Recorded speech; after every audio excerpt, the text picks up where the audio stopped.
WhatsApp updates its privacy policy often. Recently, each one of us would have received a notification on WhatsApp to accept their latest privacy policy, and majority of us would have blindly agreed to their terms and conditions without even reading the policy completely. Well, if you have not accepted it yet, then kudos to you guys. It's been on the news that updation of this policy by WhatsApp isn't fair, as it seems to have largely compromised on our privacy. WhatsApp was initially started with the main motive to safeguard our privacy. When it was acquired by Facebook in 2014, its main purpose to respect our privacy was retained. Well, now it seems to have compromised with the recent update. Let's have a look at what has been changed and why should we discontinue using WhatsApp. First, privacy compromised. In the previous privacy policy updated on July 20th, 2020, right in the beginning, WhatsApp clearly states respect for our privacy is coded in their DNA. Well, the same has been removed from the latest update of Jan 4th, 2021, which means they no longer bother about our privacy anymore. Well, this is something that needs to be noted and considered. Second, data collected by WhatsApp. So, what data was collected till date and what additional data will be collected with the update?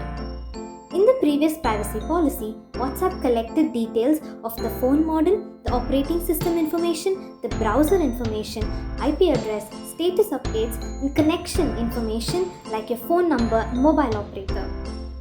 In addition to the above data, the updated privacy policy collects group details such as your group icon, your group name, your group description, phone battery level, signal strength, language, time zone, and identifiers unique to Facebook.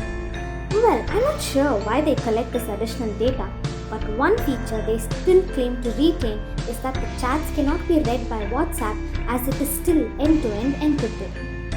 But aren't we already compromising a major chunk of our privacy? Third, third-party banners. Till date, WhatsApp never allowed ads.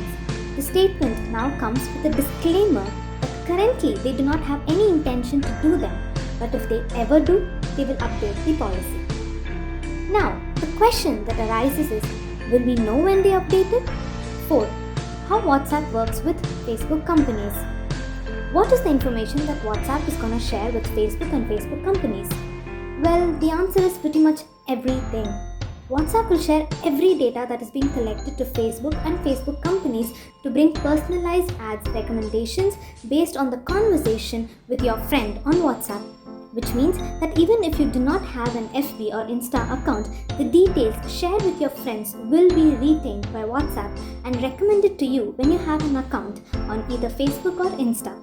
This is a huge compromise on our privacy as there is sharing of data between WhatsApp, Facebook and Instagram. So this is something that really needs to be given a thought of. If you do not accept the policy by Feb 8th, you will no longer be able to use WhatsApp.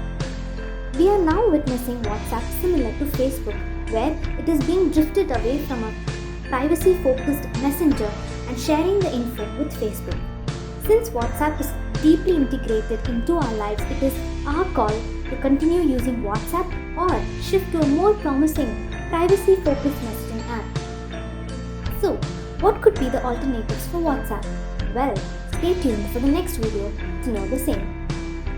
If you guys enjoyed this video, please like, share, subscribe and hit the bell icon to get notifications on further videos.